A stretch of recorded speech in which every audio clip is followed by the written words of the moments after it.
Hello everybody and welcome to my channel. Tonight I just wanted to go over the Stihl MS 180C that I recently picked up.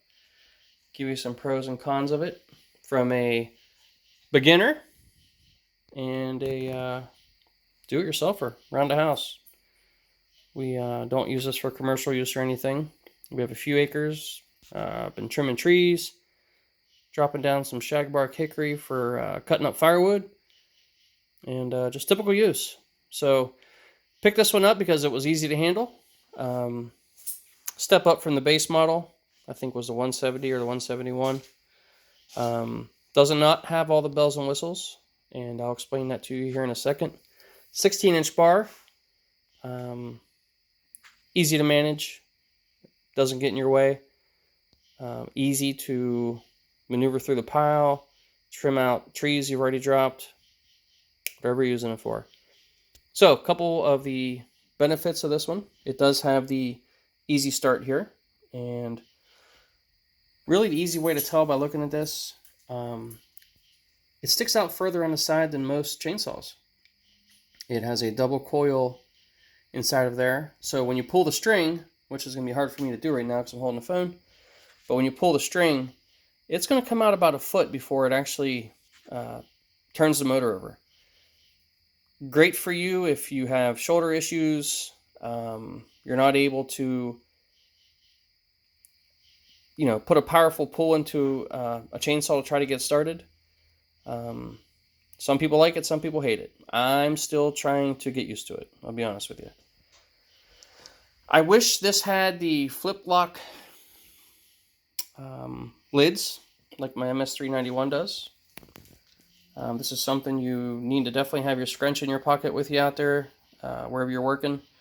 These things can be a booger to get loose once you tighten them down.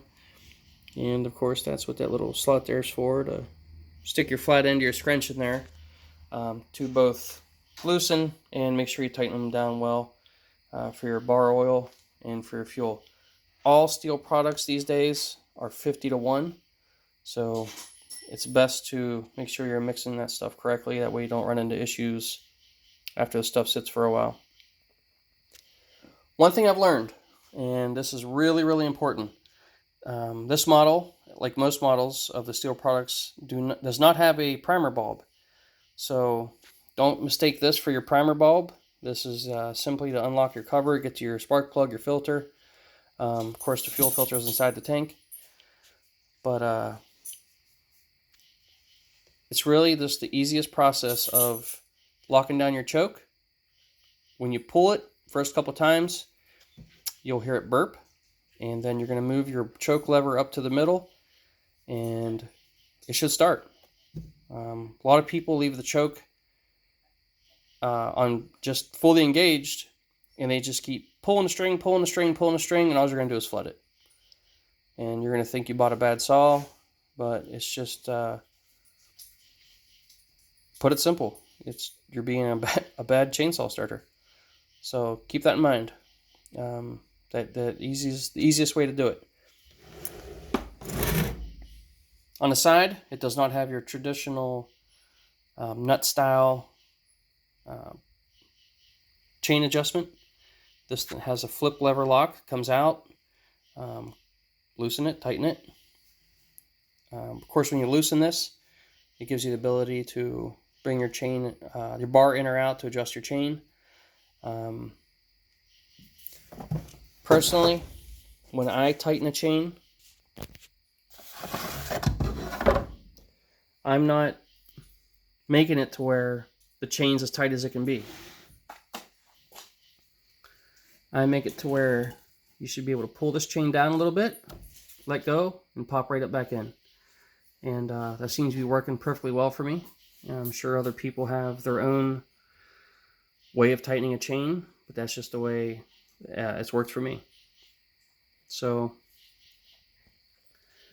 if you got a Stihl dealer next to you, or close to you, I'm sorry, go in, look for the helpful hub they have, usually in the Stihl section if they're a full service Stihl dealer, and you can navigate yourself through the monitor, go to find a part, put in your model.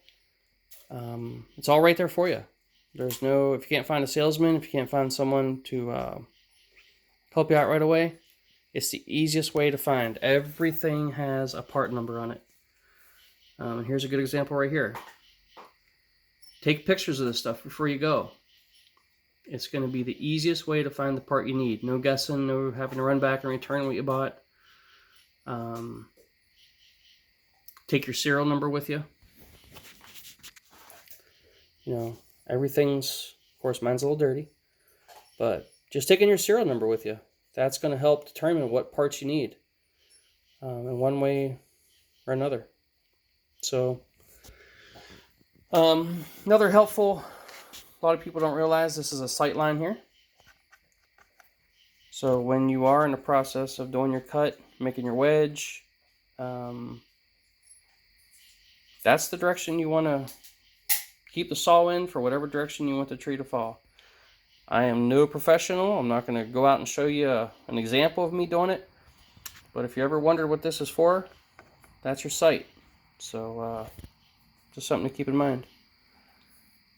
But that's about it. Great little saw for around a house. Don't recommend it for huge jobs, but it's a good addition to have for all the parts of the tree once it falls, so you don't have to maneuver such a big saw around to do that. So thanks for watching.